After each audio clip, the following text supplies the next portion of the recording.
Coucou, c'est Florence, bienvenue dans cette vidéo. Donc c'est la dernière partie, la partie numéro 4 du Lenormand Challenge que je fais avec Sabrina Passion des Oracles. Donc n'hésitez pas à regarder toutes les vidéos du challenge et à regarder celle de Sabrina évidemment, puisque c'est elle qui a proposé les questions de ce challenge. Au moment où j'enregistre, je ne sais pas si d'autres personnes auront accepté de nous suivre dans l'aventure. Mais en tout cas, si au moment de la publication vous avez envie de participer, n'hésitez pas à nous répondre en reprenant notre hashtag Lenormand Challenge. Et donc voilà, en cliquant sur le hashtag dans le titre, vous pourrez retrouver tous les contenus de ce challenge des différentes personnes qui auront posté. Voilà, donc n'hésitez pas à nous répondre ou dans les commentaires même si vous avez envie. Voilà, si vous n'avez pas envie de faire une vidéo. Alors, je vous présente les 4 thèmes d'aujourd'hui. Donc, les Lenormand étendus, le plus beau Lenormand de ma collection, les Lenormand que je conseille aux débutants et mes chaînes préférées pour apprendre le Lenormand. Donc, on va commencer avec les Lenormand étendus et je vais commencer avec celui-ci. C'est le Maybe Lenormand, publié par US Games. C'est un jeu de Ryan Edward. D'ailleurs, Ryan Edward... Non, je croyais que c'était le même qu'un autre jeu, mais non. Donc voilà. C'est un jeu dont le petit guidebook en anglais est très bien fait. Si vous lisez l'anglais, c'est vraiment bien fait. Et donc, alors je ne sais plus combien il y a de cartes. Est-ce que c'est marqué au dos? Hop là. Il y a 52 cartes, donc par rapport à un Lenormand où on en a 36, ça fait quand même beaucoup de cartes supplémentaires. D'ailleurs, je pense que c'est probablement le plus étendu de mes petits Lenormand étendus. Donc dedans, il y a des cartes qui ont été rajoutées, qui viennent d'autres traditions de cartomancie, notamment du Keeper et du Gypsy Witch. Donc le dos des cartes est comme ça. J'adore ce dos de cartes, c'est un de mes préférés.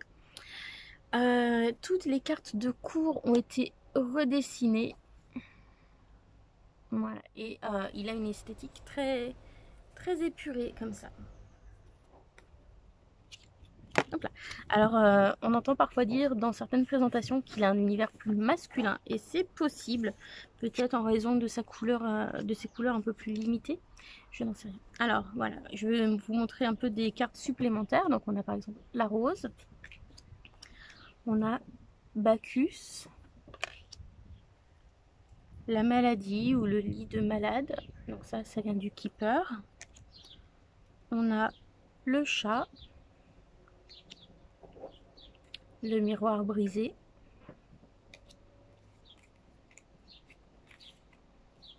on a le train, un petit peu différent du bateau. On a la médaille, les honneurs. On a le lion, qui fait partie des cartes supplémentaires. On a le coffre-fort, qui est vachement sympa comme carte. Qu'a-t-on d'autre de nouveau? On a les épées. La promesse. On a l'œil. Trop trop belle. Cette carte, pour moi, ça peut faire un tatouage. D'ailleurs, j'ai dit un œil, mais bon. L'éclair. On a le cochon. Alors le cochon, je crois que ça vient du Gypsy Witch.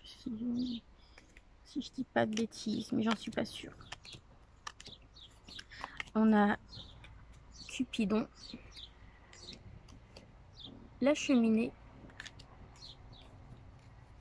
Et après les autres, je pense que voilà. Les autres, c'est les classiques du petit Lenormand. Donc je vous en montre quelques-unes, les classiques. Voilà, pour que vous puissiez faire la croix, la tour, l'étoile, le cercueil, le vaisseau. J'aime bien les splashes de peinture, on va dire. Comme ici sur le cœur. La clé, la dame, l'enfant, l'encre, les nuages. Celle-ci est un peu bizarre à reconnaître. Le trèfle, la lettre, le jardin, le renard, l'anneau, les oiseaux, le livre, le monsieur, l'arbre, les chemins, l'ours, les lys, les poissons, la montagne, le soleil, la cigogne, la lune, le serpent, le chien, le bouquet, voilà pour des plus classiques. Donc c'est le Normand étendu que j'aime bien parce que les cartes rajoutées sont intéressantes. Elles apportent des nuances différentes qui viennent d'autres systèmes de cartomancie et personnellement j'aime bien les laisser dedans. Donc soit je les retire si je fais un grand tableau, mais si je fais un tirage autre, je les garde dedans. Et puis même des fois pour le grand tableau, je prends et puis je vois si j'ai la consultante qui sort dedans et je vois ce que ça donne et du coup je vois ce qui apparaît dedans. Donc celui-ci, ouais, il est très bien fait. C'est un chouette jeu étendu de petit Lenormand avec pas mal de cartes en plus. Donc si c'est quelque chose qui peut vous intéresser, je vous le conseille. Autre Lenormand étendu, eh bien, on va retrouver celui dont je vous ai parlé dans la partie 3, c'est le Gilded Reverie Lenormand de Ciro Marchetti, la version Expanded Edition, qui est la version étendue. Donc dans celui-ci, on a 47 cartes, donc c'est un petit peu moins que dans celui de tout à l'heure. L'impression qu'il y a des bêtes. Et donc, bon, je vous avais montré le style de ce jeu. Et donc on a des cartes alternatives, par exemple comme pour les oiseaux. Donc on peut avoir les petits oiseaux ou les chouettes. Personnellement, moi les chouettes, ça a une signification différente des petits oiseaux. Donc je considère que ça fait partie des cartes étendues et non pas une carte de remplacement. On a la carte du puits qui est intéressante. Ouais, après ce que j'aime bien dans ces petits Lenormand étendus, c'est que quand même les cartes qui sont rajoutées, c'est des choses qui ont été un peu réfléchies, qui apportent des nuances intéressantes. On a les masques. Donc déjà l'image du masque, c'est une image intéressante. Et puis il y a un peu ce côté comédie, vous voyez, ce qui est positif, ce qui est négatif, ce qui est honnête ou pas. Ouais, je trouve que c'est sympa. On a la carte du temps, qui peut être intéressante. On a les ponts.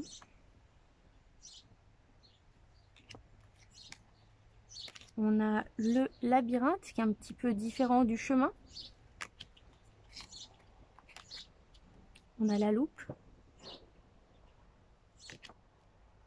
Alors on a plusieurs hommes et plusieurs femmes. Hein. On a 2 hommes, 2 femmes. Donc ça, c'est toujours pas mal. Comme ça, on peut choisir ce qu'on veut garder. On a les dés. En carte supplémentaire et voilà, je crois que j'ai fait à peu près le tour.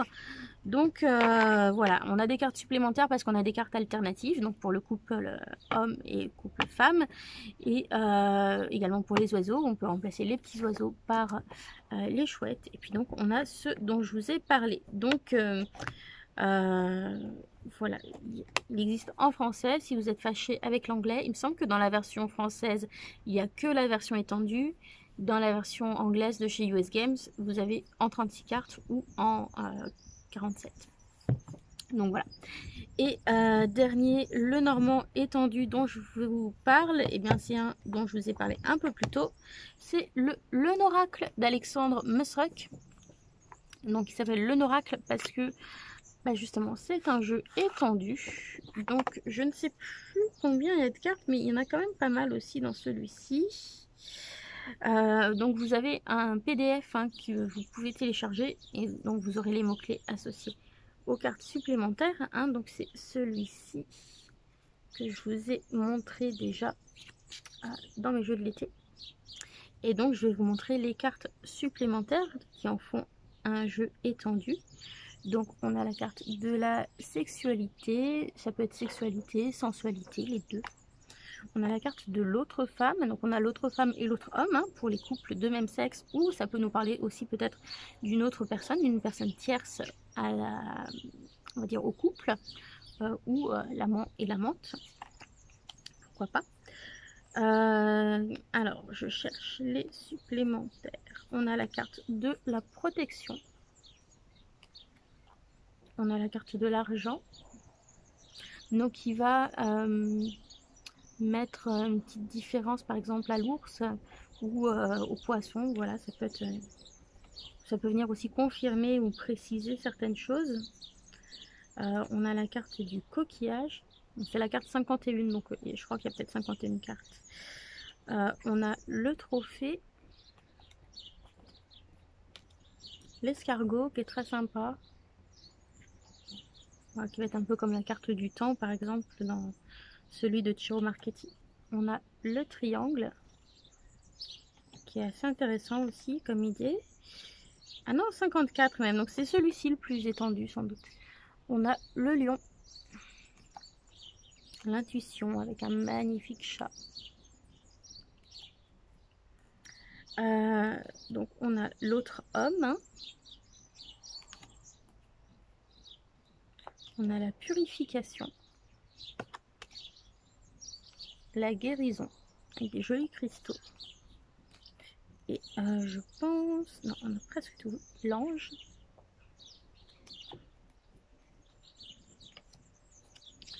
La célébration. Donc il y a quand même pas mal de cartes supplémentaires. Hein, ouais. Le travail. Le monde. Je pensais pas qu'il y en avait autant. Je n'avais pas fait gaffe qu'il y en avait autant, mais finalement, ouais, c'est celui où il y a le plus de cartes supplémentaires. Donc, c'est le Oracle d'Alexandre Musruck. Voilà, donc c'est un jeu pardon, excusez-moi, assez onéreux à cause des frais de port qui sont calculés avec des frais de port internationaux parce que Alexandre vit à La Réunion et donc je ne sais pas si c'est pour cette raison, mais du coup... voilà, les frais de port sont assez élevés, donc c'est un jeu qui revient à une quarantaine d'euros. Mais en même temps, on a plus de cartes que dans un petit Lenormand classique, donc voilà, ça peut un peu plus se justifier, on va dire, que sur un Lenormand plus normal, on va dire. Voilà. Donc voilà, les Lenormand étendus, donc je vous remontre les trois. Donc on a le Maybe Lenormand, le Gilded Reverie Lenormand de Ciro Marchetti et le Oracle d'Alexandre Musruck. Alors, mon Lenormand le plus beau, alors, pas trop d'hésitation, c'est un de ceux que j'ai eu dernièrement. C'est le Sawyer's Lenormand de Jamie Sawyer, celui-ci. Il me fait craquer, les couleurs, le style, j'aime tout.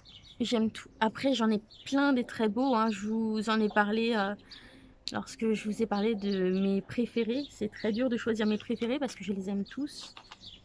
Mais celui que je trouve le plus beau, c'est celui-ci. Alors, c'est peut-être pas le plus beau en termes de carton et de qualité. Mais au niveau du dessin, c'est celui qui me plaît le plus. Voilà, parce que les couleurs sont tellement vibrantes. Et je trouve le dessin vraiment très, très net. Voilà, il y a quelque chose qui me plaît bien. C'est un petit peu witchy de temps en temps. Il y a des cristaux. Et vous savez à quel point j'aime les cristaux. Donc voilà. Puis il y a ce côté tatouage aussi un peu dedans. J'aime les tatouages aussi, cet univers. Donc voilà, il réunit beaucoup de choses que j'aime bien, celui-ci. Oh, trop belle cette carte, mais trop trop belle. Voilà, donc c'est mon préféré, c'est mon plus beau, je trouve. Voilà, puis il y a des cartes comme ça, l'enfant, j'aime beaucoup que ce soit un peu unisexe.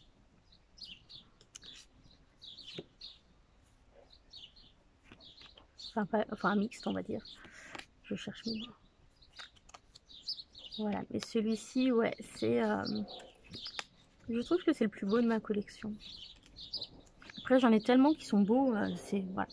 Mais un petit coup de cœur particulier pour celui-ci. Ça fait vraiment longtemps que je voulais l'acheter. Après, si j'en avais les moyens, j'aurais acheté les tuiles. Honnêtement, si j'avais pu, j'aurais acheté les tuiles. Mais voilà quoi, 160 € les tuiles, plus 20 € de frais de port. Clairement, non, je suis pas prête à mettre ce prix là dedans. Mais Ouais, j'aurais bien aimé avoir les tuiles. Voilà. Alors maintenant, les petits Lenormand que je conseille aux débutants. Alors, je vous conseille celui avec lequel j'ai appris forcément. Donc le Piatnik Lenormand que vous avez vu dans la première vidéo, qui est ma référence, ma base. Voilà.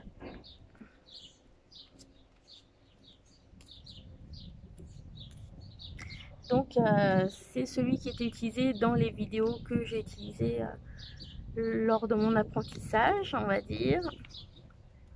Donc c'est pour ça aussi que je me référais à celui-ci. Et franchement, si vous voulez débuter, le rapport qualité-prix est imbattable sur ce jeu-là, puisque c'est le moins cher de tous. Donc au moins, vous ne faites pas un gros investissement si vous n'êtes pas sûr de vous investir dans du Lenormand. C'est un peu l'option sans risque. Voilà. Donc le Piatnik Lenormand, donc ça il fait vraiment partie de ceux que je vous conseille pour apprendre. Il y en a plusieurs, hein, j'hésite un petit peu. Si vous apprenez, ouais, si j'ai envie de sortir celui-là, je vous conseille le Cute Little Lenormand. Je vous avais montré le livre dans la partie numéro 1 sur mes livres de Petit Lenormand. Alors le livre est en anglais, mais si vous arrivez à lire et comprendre l'anglais, franchement le livre est super bien fait et spécialement pensé pour les débutants, pour vous familiariser avec le Petit Lenormand. Le jeu est ultra mignon et le design ultra épuré, ce qui en fait un jeu parfait. Bon, pas prise de tête, on risque pas de confondre les symboles et on a la petite carte de cartomancie quand même avec, voilà. Donc celui-ci pour moi c'est un jeu que je conseillerais à des débutants.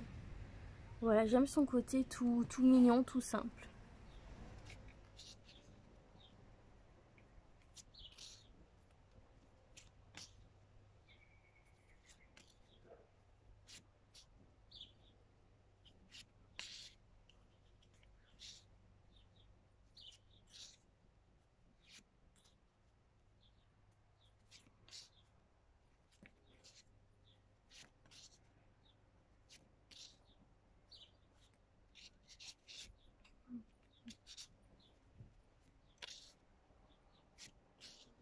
Alors, risque pas de se tromper, hein.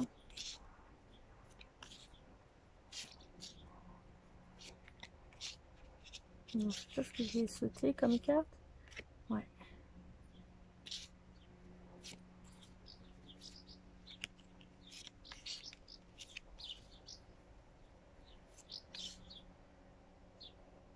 Donc là, ouais, on a le... Au lieu d'avoir le monsieur et la dame, par contre, on a le consultant et le partenaire. Ou la consultante et le partenaire, hein, puisque l'anglais est neutre au niveau du genre. Donc, je vous montre ça. Donc, pour le consultant ou la consultante, on a cette carte-là. Et non, pour son ou sa partenaire, on a cette carte-là. Voilà, donc neutre au niveau du genre, ce qui permet à tout le monde de s'imaginer dans ces cartes. Et à la limite, ça peut faire aussi un partenaire à un autre niveau que le niveau amoureux. Ça peut être aussi au niveau professionnel, donc je trouve ça assez intéressant comme option. Je trouve que c'est un des rares jeux où c'est neutre au niveau du genre, où ça a été aussi bien pensé. Donc voilà, le Cute Little Lenormand, je vous le conseille, mais de tout cœur pour commencer. C'est pas un jeu très cher non plus, je crois que, je sais plus, il était entre 14 et 19 euros, avec le livre en plus, qui est super bien fait, un vrai livre en dur dans lequel vous pouvez écrire et tout. Vous avez des pages que vous pouvez photocopier pour faire des journaux de tirage pour vous entraîner. Donc si vous êtes débutant, mais ceux-là, oui, à fond. Et j'essaye de me décider sur un troisième. Je vais regarder un petit détail. Et c'est ce qui me permettra de choisir. Après, je vous dirais, c'est un peu en fonction des goûts. J'aurais tendance à vous dire le Gulliver Lenormand, parce qu'il n'est pas trop cher. Mais voilà, l'autre alternative, ce serait un que je vous ai présenté plusieurs fois. C'est le Tanis Lenormand de Célia Melville. Donc ça, ce sera plutôt en fonction de vos goûts et de votre budget, si vous êtes débutant. Voilà, Tanis Lenormand de Célia Melville. Mais voilà, il est assez épuré, il n'y a pas trop de choses dans l'arrière-plan. On a la référence de cartomancie.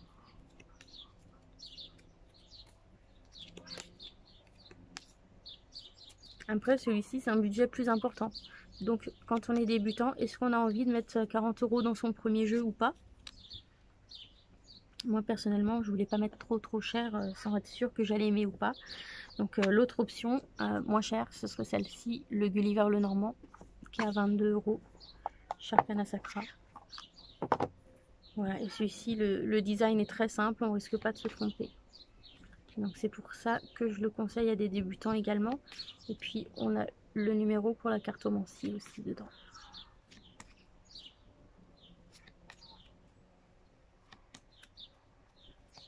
Donc pour moi ça ferait un bon jeu débutant.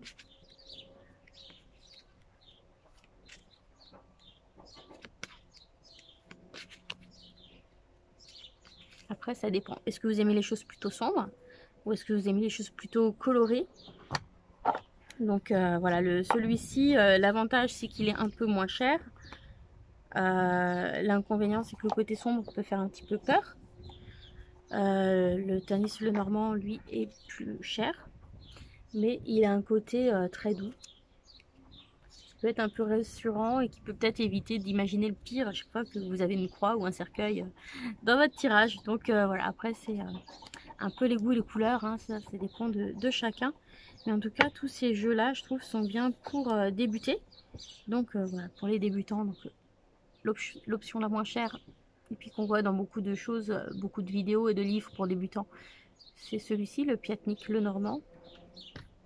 Je vous ai dit le Cute Little Lenormand de Sarah M. Lyons. Hein, donc je vous remontre. C'est celui qui a un dos comme ça, hein, qui est tout simple. Et puis après, en fonction de votre budget ou de vos goûts, hein, bien sûr, voilà, qui serait pas mal pour débuter, il y a le Gulliver Lenormand qui serait très bien, ou le Tanis Lenormand de Célia Melville. Voilà. Donc, est-ce qu'il y a des jeux, c'était pas une question dedans, hein, mais il y a des jeux dont je vous ai pas parlé dans ma vidéo. Je vous ai pas parlé de celui-ci, donc je le montre quand même. Et je crois que je ne vous ai pas parlé de celui-ci. Voilà. Les autres, je pense les avoir tous mentionnés au moins une fois. Mais voilà. Alors, quelles sont les chaînes que je vous recommande si vous voulez apprendre le petit Lenormand? Alors moi, j'ai commencé avec la chaîne d'Elvira Voyance, qui vous explique vraiment tout sur les cartes de petit Lenormand. Elle vous donne pour chaque carte, dans un premier temps, les mots-clés, les professions, la temporalité, les parties du corps associées, enfin plein de choses. Il y a vraiment beaucoup d'informations pour chaque symbole. Et puis ensuite, elle vous donne l'association de cette carte avec les 36 autres cartes du petit Lenormand. Donc voilà, ça fait beaucoup de vidéos à regarder. Mais vous pouvez faire pause et prendre des notes. Moi, c'est ce que j'avais fait et franchement, c'est très formateur. Et finalement, il y a beaucoup de choses qui sont assez logiques, hein, dans ce qu'on associe avec les cartes de petit Lenormand. Donc voilà, mais je trouve qu'elle prend vraiment le temps d'expliquer les choses très bien. Si vous vous donnez le temps de le faire, c'est très abordable. Et c'est très bien fait. Donc un énorme merci à elle pour toutes les connaissances qu'elle a pu transmettre dans ses vidéos. Si vous n'avez pas la patience de regarder toutes les vidéos, sachez qu'elle a écrit un livre pour apprendre le petit Lenormand. Et elle a fait aussi un petit Lenormand, un jeu qui s'appelle The Extent of Lenormand qu'on peut acheter sur Amazon. Voilà, donc un grand merci à Elvira Voyance pour toutes les vidéos qu'elle a pris le temps de faire, également sur les tirages. Voilà, j'ai énormément appris le petit Lenormand grâce à elle. Ça a été ma source principale d'apprentissage. Les autres chaînes que je vous recommande, ce serait la chaîne d'Alexandre Musruck. Je vous remonte son nom. Voilà, son nom est écrit sur ce jeu-là. Voilà, je sais pas si vous allez voir. Musruck, c'est M-U-S-R-U-C-K. Voilà, très doué aussi sur le petit Lenormand. Lui, je recommande en particulier ses vidéos pour expliquer les méthodes de tirage et les petites subtilités comme la carte chargée ou voilà, des petites astuces pour avoir des confirmations, etc. Franchement, c'est top ce qu'il fait. Donc, vous avez des vidéos en anglais et en français. Merci à lui aussi pour tout le temps qu'il a pris pour voilà, réaliser toutes ces vidéos sur le petit Lenormand. C'est des informations très précieuses. Il a également publié des livres. D'ailleurs, je vous en ai présenté un des deux qu'il a publié en français. Il y a aussi des PDF qui sont disponibles sur son site pour avoir des choses particulières sur le petit Lenormand, plus précises, par exemple le Lenormand par rapport au corps, ou voilà, il y a des choses supplémentaires qui peuvent être achetées sur son site. Mais en tout cas, ces vidéos déjà sont une mine d'informations assez importante. Et même juste regarder ces tirages, ces vidéos, voilà, vous en apprendrez déjà beaucoup. Je vous recommande aussi la chaîne de Solveig Guir. Surtout au début, je regardais énormément sa chaîne, ses tirages. Et le fait de regarder ses tirages, ça m'a beaucoup appris sur la manière de lire, de comprendre le petit Lenormand. Donc voilà, j'aime beaucoup sa chaîne pour le petit Lenormand.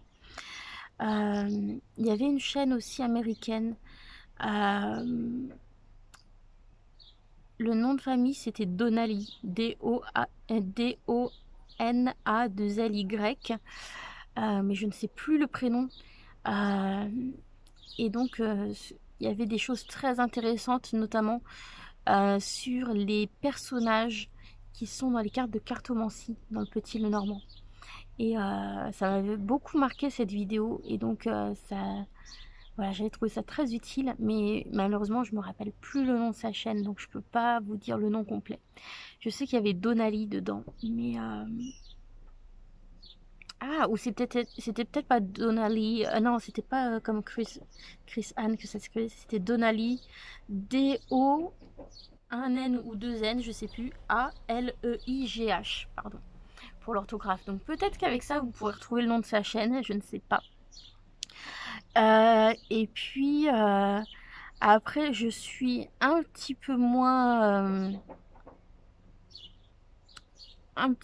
sûre d'accrocher, mais en même temps il y a des choses que je trouve intéressantes quand même sur sa chaîne.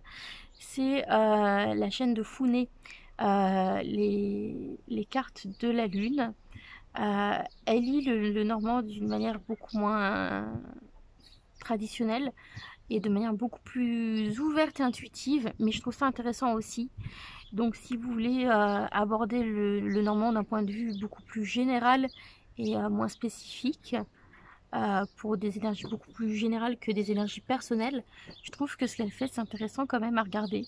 Donc voilà, n'hésitez pas à regarder ces tirages des énergies pour voir comment elle interprète d'une manière beaucoup plus globale les cartes que pour un tirage personnel. Voilà, je trouve que c'est intéressant aussi. Donc voilà, ça c'est mes recommandations pour le petit Lenormand. Voilà, j'espère que ce challenge vous aura plu, que vous aurez passé un bon moment avec moi. Je vous embrasse. Bisous à tous, bye!